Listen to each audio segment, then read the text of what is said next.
గౌరవ ముఖ్యమంత్రి చంద్రబాబు నాయుడు గారికి, నాకు అన్న సమానమైన ఉప ముఖ్యమంత్రి గారు పవన్ అన్నకి, రవాణా శాఖ మార్చులు రామ్ ప్రసాద్ రెడ్డి గారు ఈ కార్యక్రమానికి రాలేకపోయారు.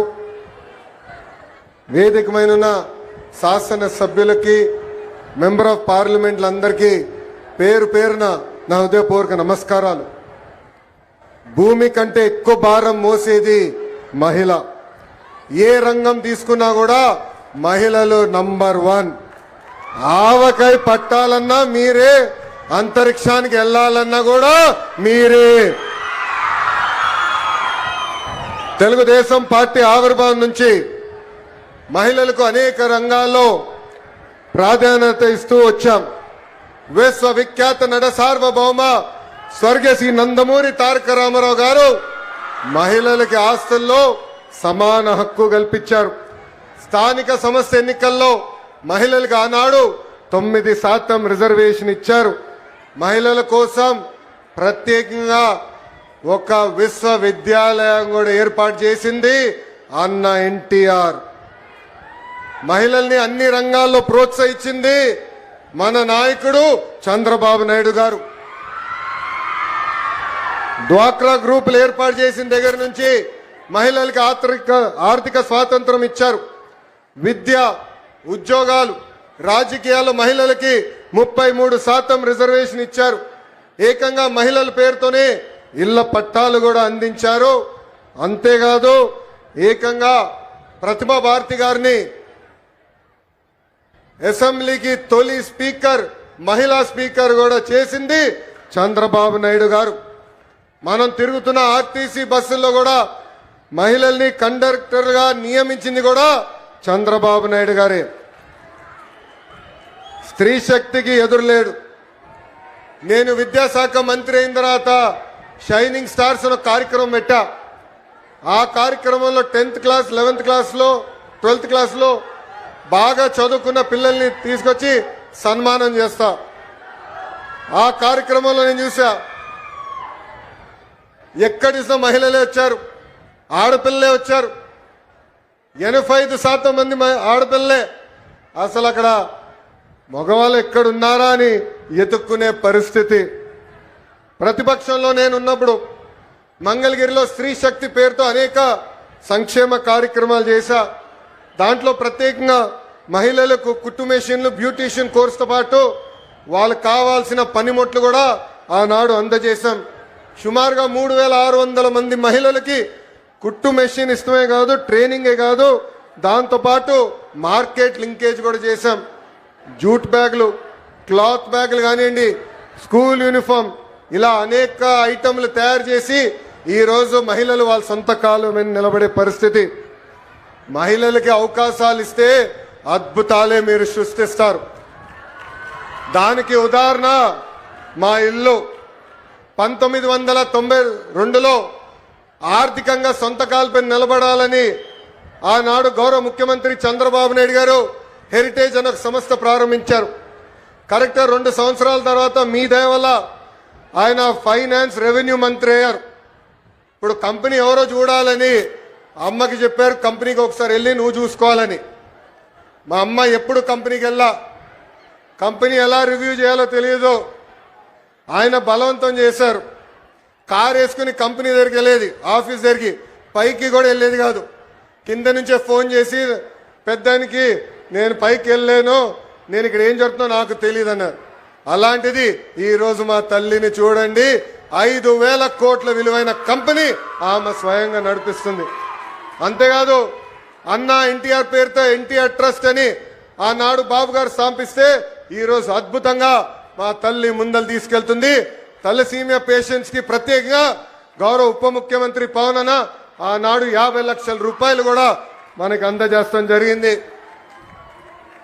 బ్రహ్మణి గురించి కూడా నేను చెప్పాలి కదా 2 మాటలు.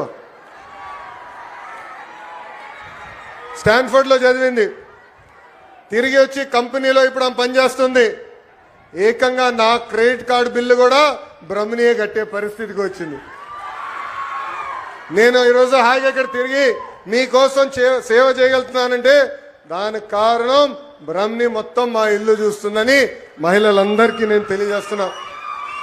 అంతేకాదు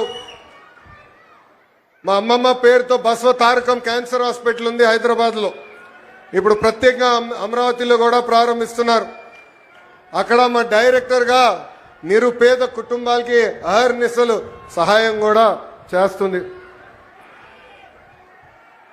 స్త్రీ శక్తి ఈరోజు స్త్రీ శక్తి కార్యక్రమం ప్రారంభోత్సవం సందర్భంగా మీతో కొన్ని విషయాలు మాట్లాడాలనుకుంటున్నా. కొంతమంది మహిళల్ని కించపరిచే విధంగా మాట్లాడుతున్నారు.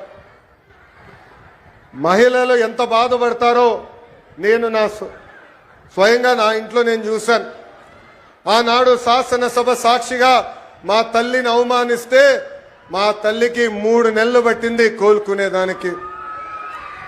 తెలుగు వాడుక భాషల్లో కొన్ని పదాలు ఉంటాయి.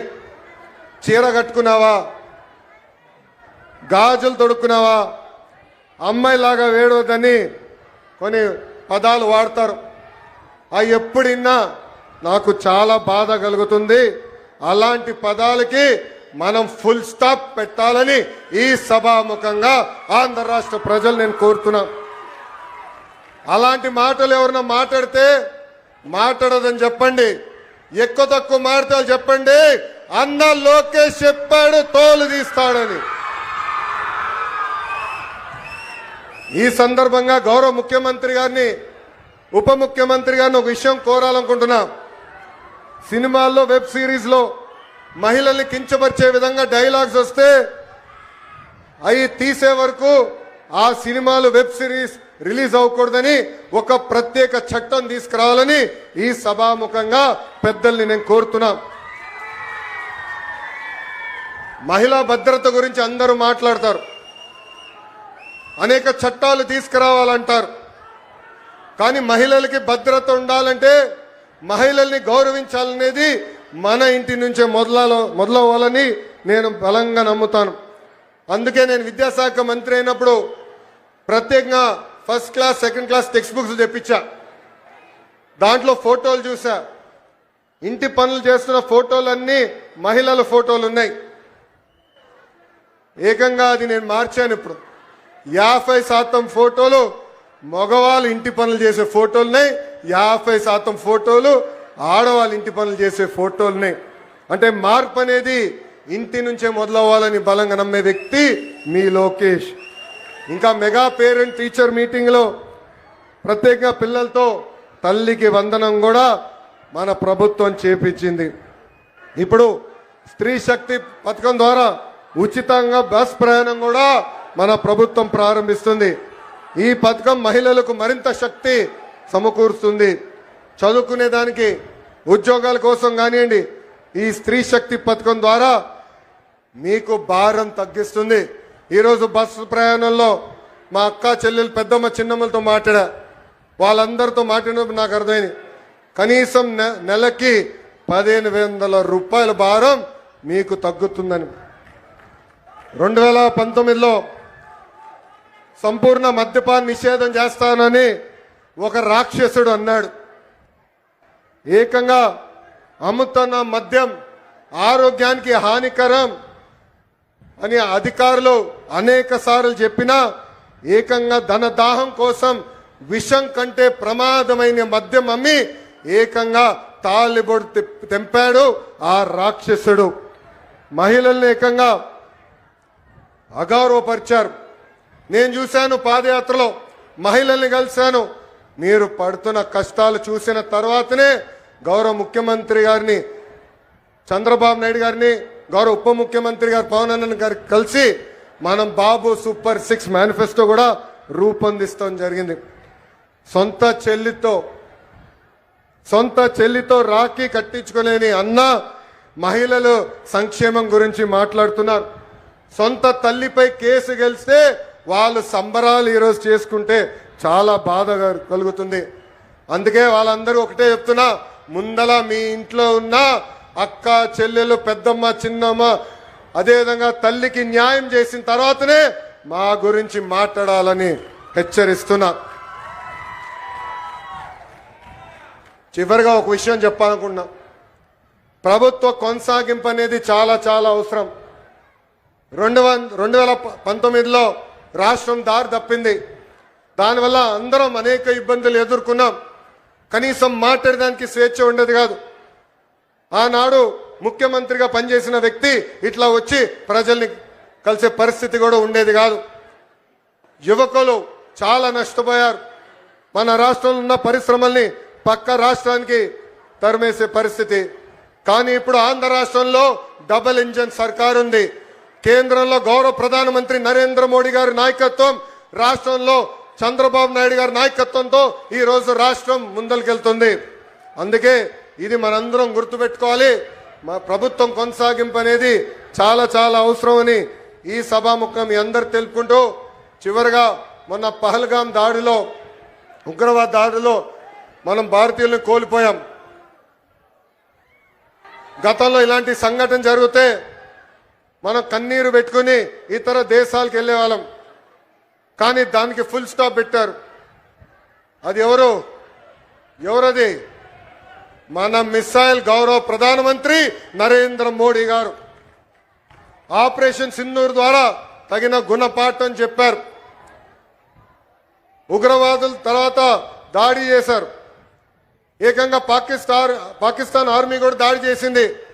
దాంట్లో మనం ఒక జవాన్ని కోల్పోయాం, మురళీ నాయక్ కుటుంబాన్ని కూడా నేను కలిసా. మురళీ నాయక్ తల్లిదండ్రులు వాళ్ళ బిడ్డ సైన్యానికి వెళ్ళాలని ఇష్టపడలేదు. ఉండేది ఒక్కడే, నీకేమైనా అవుతే మా పరిస్థితి ఏంటని. అప్పుడు మురళీ నాయక్ చెప్పాడు, నాకేమైనా అవుతే మొత్తం భారతదేశం ఈ కుటుంబానికి అండగా నిలబడుతుందని. అందుకే జవాన్ ఎక్కడ ఉన్నా మనం దారివ్వాలి, సెల్యూట్ కొట్టి జై జవాన్ అని చెప్పాలని ఈ సభాముఖం మీ అందరు తెలుపుకుంటూ, నాకు ఇంత అద్భుతమైన అవకాశం ఇచ్చిన గౌరవ ముఖ్యమంత్రి చంద్రబాబు నాయుడు గారికి నా హృదయపూర్వక ధన్యవాదాలు తెలుపుకుంటూ మీ అందరి దగ్గర నుంచి సెలవు తీసుకుంటున్నాం.